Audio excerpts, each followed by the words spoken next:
everyone. Welcome to Shri Handlooms and Funnel Hill Creamery presents Pep Talk with Parnika Season 3 powered by Shubhamastu.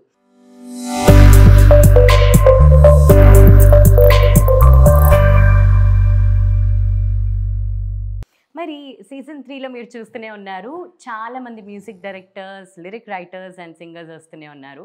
ఇవాల్టి episode నాకు చాలా special అనమాట. ఎందుకంటే ETV పాడుతా తీయగా first సిరీస్లో ఫైనలిస్ట్గా నిలిచి జీవన వేదం అన్న సీరియల్కి నంది అవార్డ్ గెలిచి వందల కొద్ది సాంగ్స్ కంపోజ్ చేసి లిటిల్ మ్యూజిషియన్స్ అకాడమీ బాలగాంధర్వం అన్నది ఒకటి స్థాపించి ఇప్పటికీ ఉచితంగా సంగీతం నేర్పిస్తూ మాలాంటి ఎంతోమంది సింగర్స్ని, ప్లేబ్యాక్ సింగర్స్ని ఇండస్ట్రీకి ఇంట్రడ్యూస్ చేసిన ఘనత వీరిదనమాట. సో వీరి గురించి చెప్పాలి అని అంటే మాకు చాలా ఎమోషనల్గా ఫీల్ అవుతుంటాము. And we are very grateful to have such గురు.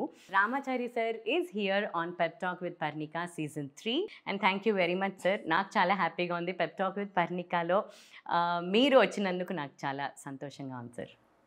నాకు చాలా సంతోషంగా ఉంది. ఎందుకంటే ఫస్ట్ మీ అమ్మ నాన్న నిన్ను తీసుకొచ్చినప్పుడు నేను నిన్ను ఇంటర్వ్యూ చేశాను. శృతిలో పాడుతుందా లేదా, చిన్నపిల్ల. అప్పుడు నేను నిన్ను ఇంటర్వ్యూ చేసి నా క్లాస్లో తీసుకున్న అమ్మాయి ఇప్పుడు నన్ను ఇంటర్వ్యూ చేస్తాను. ఇది ఫన్ అన్నమాట. అంటే జీ సరిగంప తర్వాత నేను లిటిల్ మ్యూజిషియన్స్ అకాడమీలో జాయిన్ అవ్వడం, దాని తర్వాత అసలు ఇండస్ట్రీకి నేను అసలు వచ్చాను అని అంటే that is because of Ramachari sir. And we feel so happy. And నేను గీత బెస్ట్ ఫ్రెండ్స్ అయింది కూడా లిటిల్ మ్యూజిషియన్స్ అకాడమీలోనే. మాది చాలా పెద్ద ఫ్యామిలీ, ప్రపంచం అంత ఫ్యామిలీ ఉంది అని చాలా గర్వంగా చెప్పుకుంటున్నాం ఇప్పుడు. Sri handlooms. So thanks to Sri handlooms and funnel hill ఇద్దరికి. Thank you sir. Thanks for wonderful gifts and శుభమస్తు. Sir, pep talk with Parnika season 3లో యూజువలీ 2 సెగ్మెంట్స్ ఉంటాయి sir. First is rapid fire, second is this or that, third segment కూడా ఉంటుంది. Let's get into the first round, that is rapid fire.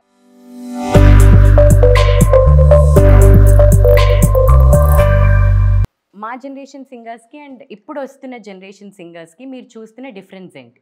Me generation singers చక్కగా ఎక్కడికి వెళ్ళినా, మనం ఏ టూర్కి వెళ్ళినా చక్కగా ఒకళ్ళు పక్కన కూర్చొని జాగ్రత్తగా చాలా చక్కగా మాట్లాడుకునేవాళ్ళు. ఇప్పుడు జనరేషన్ పిల్లలు కూడా మాట్లాడుకుంటున్నారు, కానీ ఒకళ్ళతో వాళ్ళు మాట్లాడుకోవట్లేదు, ఫోన్లో అది నేను ఇన్కల్కేట్ చేయాల్సి వస్తుంది క్లాస్లో. ఓకే, కొంచెం పర్సనల్ టచ్ తగ్గుతోంది, ఎక్కువ టచ్ ఫోన్తోనే ఉంటుంది. మీ లైఫ్లో ది మోస్ట్ అడ్వెంచరస్ థింగ్ మీరు ఏం చేశారు? క్లాస్లో గీతా మాధురి పర్ణికని డీల్ చేయడం. అంటే వాళ్ళని క్లాస్ అంటే మొత్తం 3-4 గంటల క్లాస్ ఉంటుంది. ఆ 3-4 గంటల క్లాస్లో క్లాస్ చెప్పడం ఒక ఎత్తు, గీతా మాధురి పర్ణికని డీల్ చేయడం అదొక టాస్క్. ఇది మిమ్మల్ని డీల్ చేయడం నాకు జీవితంలో అడ్వెంచరస్ థింగ్స్లో ఒకటి. చాలా ఉంటాయి, అదొకటి. మీ స్ట్రెంగ్త్ ఏంటి sir? My strength is my music, my students, my gurus, my family. Daily రొటీన్లో మీకున్న ది వర్స్ట్ హ్యాబిట్ ఏంటి సార్? కొంచెం ఫుడ్ హ్యాబిట్స్, అంటే లేట్ నైట్ తినడము, లేట్ నైట్ పడుకోవడము. రేపటి నుంచి ఉండకూడదు అనుకుంటాను, కానీ అది ఇంకా జరగట్లేదు. ఓకే, ఒక సామెత చెప్పండి సార్. ఇంట గెలిచి రచ్చగెలవా అంటాను. ముందు ఫస్ట్ మనల్ని మనం ప్యూరిఫై చేసుకొని జయించుకొని తర్వాత. Wow. Rice bowl of India అని ఏ స్టేట్ని అంటారు? ఆంధ్రప్రదేశ్, తెలంగాణ. Super sir, Andhra Pradesh. అదే. ఓకే, మీ పిల్లల నుంచి, సాకేత్ అండ్ సోనీ నుంచి మీరు నేర్చుకుంటున్నది ఏంటి? సాకేత్ దగ్గర నేర్చుకుంటున్నది ఏంటంటే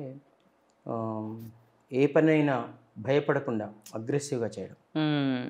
అది ఆలస్యం అమృతం విషయం అన్నట్టుగా ఏదైనా ఒకటి అనుకున్నాడంటే అవును, చాలా ఇంకా భయం ఉండదు, నిర్భయంగా చేసుకుంటూ వెళ్ళిపోతాడు. అవును. సోనీ దగ్గర నేర్చుకోవాల్సింది ఏంటంటే చాలా కంపోజ్డ్గా చేయడం. ఏదైనా పనిని చాలా జాగ్రత్తగా ఆలోచించి చేస్తుంది. సాకేత్ అలా కాదు, చేస్తాను అనుకుంటే దూకేసి ముందుకు వెళ్ళిపోతూనే ఉంటాను. అవును, ఈ రెండు ఇద్దరి దగ్గర నుంచి నేర్చుకున్నాను. వావ్. మన ఇండియన్ పాలిటిక్స్లో దీదీ అని ఎవరిని పిలుస్తారు? Mamata Banerjee. Wow, super sir. మీలోని హిడెన్ టాలెంట్ ఏంటి సార్? మీరు సింగింగ్, మీరు అద్భుతంగా పాడతారు, అద్భుతంగా టీచ్ చేస్తారు, మ్యూజిక్ అద్భుతంగా చేస్తారు. ఇది కాకుండా ఎవరికి తెలియని ఒక టాలెంట్ ఉంటుంది చూడండి. I'm a good swimmer. ఓ మీ ఎవరికి తెలియదు, చాలా బాగా స్విమ్ చేస్తాను నేను, చాలా మంచి స్విమ్మర్ని నేను. ఓకే. తర్వాత వాలీబాల్ కూడా బాగా ఆడేవాడిని, కానీ నా హైట్ ప్రాబ్లంతో నేను Okay. గివ్ అప్ చేశాను ఆ గేమ్. ఓకే. మీకు లైఫ్లో ఏదైనా పెద్ద ఆపర్చునిటీ మిస్ అయిందా? నేను పాడుతా తీయగా ఫైనలిస్ట్ అయ్యాక నేను చెన్నై కనుక వెళ్తే నేను వెళ్ళలేకపోయాను. ఫ్యామిలీ అంతా, నేను జాబ్ చేయాల్సిన, కంపల్సరీగా ఇక్కడ ఉండి జాబ్ చేస్తూ ఫ్యామిలీని చూసుకోవాలి. నేను అలా వెళ్ళుంటే ఎంత రేంజ్లో అయ్యేవాడిని నాకు తెలియదు. ఒక మ్యూజిక్ డైరెక్టర్ అయ్యేవాడినేమో, ఒక సింగర్ అయ్యేవాడినేమో, కానీ ఎల్ఎంఏ అనేది ఉండకపోయేది. భగవంతుడు ఏది చేసినా, మనకి ఏ కష్టం ఇచ్చినా, ఏ సుఖం ఇచ్చినా, ఏది ఇచ్చినా దాని వెనకాల ఒక పర్పస్ ఉంటుంది అని అనిపించింది. So I thank God. What is your stress buster? నాకు స్ట్రెస్ ఉంటాయి కదా, అదే. నేను స్ట్రెస్ పడను, స్ట్రెస్ పెట్టను. ఇది నేను తీసుకున్న నిర్ణయం. Super sir. మీరు అంటే ఇప్పుడు సోషల్ మీడియా అనేది చాలా అవసరం అయిపోయింది, అంటే being on social media. So ఇప్పుడు మీరు ఇన్స్టాగ్రామ్లో కానీ, ఫేస్బుక్లో కానీ, వాట్సాప్లో కానీ ఎంత టైం స్పెండ్ చేస్తారు? బాగానే చేస్తాను. మ్యూజిక్ నేను ఎక్కువ ఏమి షేర్ చేయను, ఓకే, కానీ అన్నీ చూస్తుంటాను, అన్నీ చూస్తాను. అంటే నేను సోషల్ మీడియాలో చూడని జానర్ అంటూ ఉండదు, ఓకే, అన్నీ చూసుకుంటాను.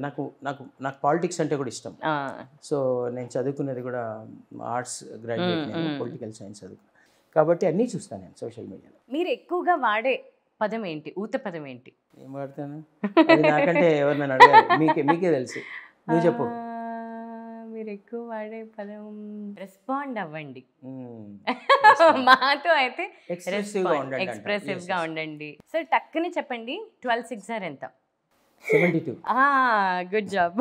నేను కొంచెం మ్యాథమెటిక్స్ లో కానీ చెప్పారు సార్, టక్కునే చెప్పారు. సూపర్. నేను నేమ్స్ చెప్తాను, వీళ్ళ గురించి మీరు 1 word లో చెప్పాలి. శ్రీకృష్ణ అన్న చాలా కష్టపడతాడు, హీ ఎంకరేజెస్ టాలెంట్. యా, తను పాడుతూ 10 మందిని పాడిస్తాడు. Geetha Madhuri is very good human being. తర్వాత రిగార్డ్స్ చాలా రిగార్డ్స్ అంటే తల్లిదండ్రులన్నా, గురువులన్నా, ఫ్రెండ్స్ అన్నా, అది నాకు నచ్చుతుంది. ఆర్పి గారు ఏది మనసులో వచ్చిందంటే ఫ్రాంక్గా చెప్పేస్తారు, వెరీ గుడ్ ఫ్రెండ్, చాలా మంచి హ్యూమన్ బీయింగ్. అందులో నేను ఫస్ట్ జాబ్ వదిలేసినప్పుడు నాకు చాలా మోరల్ సపోర్ట్ ఇచ్చిన గుడ్ ఫ్రెండ్. ఓకే. బాలుగారు పాటల దేవుడు, మనందరికీ తండ్రి, మన కుటుంబానికే తండ్రి లాంటి వాడు. దీపు పాట ఎంత బాగుంటుందో, తను అంత మంచి మనసున్నవాడు, నొప్పించాడు ఎవరిని, చాలా జాగ్రత్తగా ఉంటాడు. Parnika, the way you design your life and your career, so many artist should learn from you.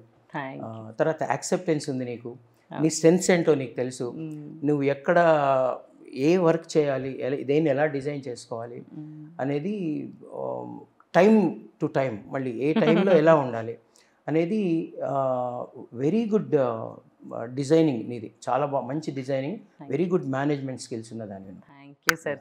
Means a lot coming from you, it means a lot. ఇలా నేను హనుమంతుడు అలా ఉప్పొంగిపోతున్నట్టు అలా ఉప్పొంగిపోయాను అనమాట. కేసి కృష్ణ చైతన్య ఎమోషనల్ వాడి ఒకసారి ఒకసారి ఊరికే నేను క్లాస్లో 10th క్లాస్ దాటితే నేను ఇంకా మీరెవరు రావద్దు క్లాస్ అన్నాను. వాడు మిగతా వాళ్ళు సార్ ఇలాగే అంటారు, మీరందరూ సార్ బోల్డ్ అన్న ఇలాగే నడుపుకుంటాడు. ఇవన్నీ ఎన్ని చూసాము అని మీరందరూ మొహాలు పెడితే, వాడు మెట్ల దగ్గరికి వెళ్ళి నైట్ చేస్తున్నాడు. ఎమోషనల్, వాడికి ఏదైనా తట్టుకోలేడు, చాలా ఎమోషనల్. సో చాలా సున్నిత హృదయుడు. అండ్ సో ఇప్పుడు సినీ మ్యూజిషియన్స్ యూనియన్ అనేది చాలా స్ట్రాంగ్ అవుతుంది. So what is your vision sir? అంటే అసలు యాజ్ ఎ ప్రెసిడెంట్ మీరు what are you planning to do? So మన ఆర్టిస్టులు ఎంత చిన్నపిల్లలు లాంటి వాళ్ళం అంటే, మనము నాకు 10 మంది ఉన్నారు అని అంటే, మన దగ్గర జేబులో 10 రూపాయలు లేకున్నా మనం ఆనందంగా ఉంటాం. ఇలా అన్ని రకాల కళాకారులు క్షేమంగా, భద్రంగా ఉండాలి. ఫస్ట్ ఆలోచన, ఈ ఆలోచనని అందరిలో, మన జనరల్ బాడీ మీటింగ్లో కానీ, మన గ్రూప్స్లో కానీ పెట్టి, ఇప్పుడు మన దగ్గర కూడా మన సీనియర్స్ ఉన్నారు, అలాగే ఎంతోమంది మేధావులు ఉన్నారు. సో వాళ్ళందరి మంచి సలహాలు తీసుకుంటూ ఒక కార్యాచరణ రూపొందించుకొని మనం ముందుకెళ్ళాలి. సాకేత్ అండ్ సోనీలో మీరు ఇమ్మీడియట్గా మార్చాలి అనుకుంటున్నది ఏదన్నా ఉందా? చాలా ఉన్నాయి. నేను ఎంకరేజ్ చేశాను చిన్నప్పటి నుంచి అల్లరి చేయడం. సాకేత్ బాగా అల్లరి చేస్తాడు, అమ్మో బాగా అందరిని ఆట పట్టిస్తాడు. అది నేను బాగా ఎంకరేజ్ చేశాను సాకేత్. సోనీకి కూడా చేశాను కానీ ఎక్కువ చేయలేదు. అదే చెప్తుంటాను పిల్లలిద్దరికి, మీరు ఏం మాట్లాడినా ఎలా ఉన్నా లాంగ్వేజ్ అండ్ బాడీ లాంగ్వేజ్ రెండు కూడా చాలా జాగ్రత్తగా ఉండాలని చెప్తుంటాను. ఓకే, మీకు సుజాత ఆంటీకి ఏ విషయంలో ఎక్కువ గొడవలు అయితే? ఏం చేస్తానంటే ఇక్కడ ఆర్గనైజర్గా చేయలేదు, దీని రిజల్ట్ ఇది అని చెప్తాను. దీనివల్ల ఈ రిజల్ట్ జరుగుతుంది, జాగ్రత్తగా ఉండాలి అని చెప్తాను. ఉంటుంది కొంచెం గొడవలు అవ్వకుండా ఉండవు. దాన్ని నెక్స్ట్ డేకి క్యారీ ఫార్వర్డ్ చేయొద్దు, చేసుకో. మీరు ఎంతోమంది స్టూడెంట్స్కి ఫ్రీ మ్యూజిక్ నేర్పిస్తారు. అది కాకుండా ఎంతోమందికి మ్యూజిక్ ఒకటే కాకుండా వాళ్ళు అక్కడి నుంచి వచ్చి మ్యూజిక్ నేర్చుకోవడానికి, వాళ్ళు ఇళ్ళు కట్టుకోవడానికి ఆర్ వాళ్ళు ఉండడానికి ఎంతో చారిటీ కూడా చేస్తుంటారు. అయితే యూజువలీ అందరికీ వచ్చే డౌట్ ఏంటంటే, how do you earn money? నేను ఎల్ఎంఏ పెట్టేసరికి నేను టీచర్గా జాబ్ చేస్తున్నాను ఆల్ సైన్స్ హై స్కూల్. అవును. తర్వాత నేను రికార్డింగ్స్ వెళ్ళి పాడేవాడిని, స్టేజ్ షోస్, మాకు ఆర్కెస్ట్రా ఉండేది ద మ్యూజిక్ గ్రూప్ అని. ఇటు మార్నింగ్ జాబ్ చేసేవాడిని, రికార్డింగ్స్కి వెళ్ళి పాడేవాడిని. అన్ని చోట్ల నేను డబ్బు తీసుకుంటాను ఉచితంగా మ్యూజిక్ ఒక ఇండియాలో మాత్రమే ఉచితంగా నేను నేర్పిస్తాను. నేను ఫారిన్ కంట్రీస్కి వెళ్ళినప్పుడు అక్కడ వర్క్షాప్ చేసినప్పుడు నాకు గురుదక్షిణ ఇస్తారు. తర్వాత నాకు బిజినెస్ ఉంది, స్టూడియో ఉంది. తర్వాత సుజాత కూడా జాబ్ చేసేది మొన్నటి దాకా. పిల్లలు కూడా సంపాదిస్తున్నారు వాళ్ళు. ఇలా ఇంటిల్లి పాది సంపాదించుకుంటాము. ఇండియాలో మాత్రం ప్రతి ఆదివారం నేను ఫుల్ డే నేను ఉచితంగా మ్యూజిక్ ఎందుకు నేర్పిస్తానంటే, అది కూడా మా గురువులు కూడా నాకు ఉచితంగా మ్యూజిక్ నేర్పించారు. ఓరుగంటి లీలావతి గారు, సాయిబాబా గారు అని. నేను 7 రోజుల్లో ఒకరోజు థ్యాంక్స్ గివింగ్ డే లాగా పెట్టుకున్నాను. చారిటీ అన్నావు ఇందాక, ఆ చారిటీ నా జేబులోంచి చేయట్లేదు. ప్రపంచవ్యాప్తంగా ఉండే నా స్టూడెంట్స్ అందరూ, ఒక అమ్మాయికి ఇల్లు కట్టించామంటే 10 మందికి ఫీజులు కడుతున్నాము. కొంతమంది ఊర్లలోంచి బిలో పావర్టీ లేనున్న పిల్లలు, వాళ్ళకి రానిపోని ఛార్జీలు ఇస్తున్నాము, వాళ్ళకి ఇక్కడ భోజనం కల్పిస్తున్నాము. ఎల్ఎంఏకి కొంతమంది దాతలు ఉన్నారు, ఎంతో మంది మనకి డొనేషన్స్ ఇస్తున్నారు. మా నాన్నగారి పేరు మీద నేను కొంత డొనేషన్ ఇచ్చాను. అట్లా నేను వన్ ఆఫ్ ది పర్సన్స్గా నేను ఒక కోఆర్డినేటర్గా చేస్తున్నాను. Spell the word archipelago. Archipelago, ARCHPLAGO.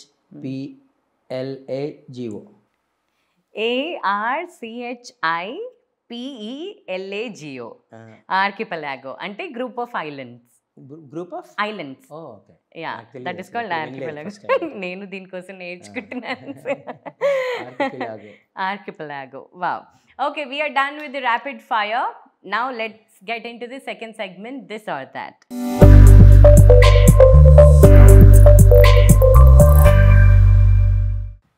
మీరు టీవీ ఎక్కువ చూస్తారా, ఫోన్ ఎక్కువ చూస్తారా? Phone. Horror or comedy movies ఏది ఎంజాయ్ చేస్తారు? కామెడీ. ఓకే, మీకు సమ్మర్స్ ఇష్టమా, వింటర్స్ ఇష్టమా? Summer. Quick calls or long calls? అది డిపెండ్స్, దాన్ని మనం ఇలా అని చెప్పలేము. ఓకే. మీకు కార్ డ్రైవింగ్ చేయడం ఇష్టమా, లేకపోతే పక్కన కూర్చొని హాయిగా రిలాక్స్ అవ్వడం ఇష్టమా? అంటే ప్యాసింజర్ ఆర్ డ్రైవర్? ఇప్పుడు ఎట్ ప్రెసెంట్ మాత్రం పక్కన కూర్చోవడమే ఎక్కువైతుంది. ఓకే. యూజువలీ మీరు వర్క్కి ఆన్ టైం ఉంటారా, లేట్గా వెళ్తారా? 2 జరుగుతాయి. ఆన్ టైం ఉంటాను, లేట్గా కూడా వెళ్తుంటాను. Definitely. Okay. Power or money, దేనికి ఇంపార్టెన్స్ ఇస్తారు? పవర్ అంటే ఎలా చెప్పలేము, అంటే మనకి 2 అవసరమే, పవర్ అనుకోవచ్చు. పవర్. ఓకే. రామాచారి గారు as a teacher or a music director? 2 ప్యాషన్తో చేస్తాను. అంటే ఇప్పుడు ప్యాషన్ ఉన్నాయన్నీ ఈక్వల్గా ఇష్టం ఉంటాయి. మీరు కార్లో వెళ్ళేటప్పుడు కాల్స్ మాట్లాడడం ఇష్టం ఉంటుందా, లేకపోతే మంచి మ్యూజిక్ వినడం ఇష్టం ఉంటుందా? మ్యూజిక్ వినడం.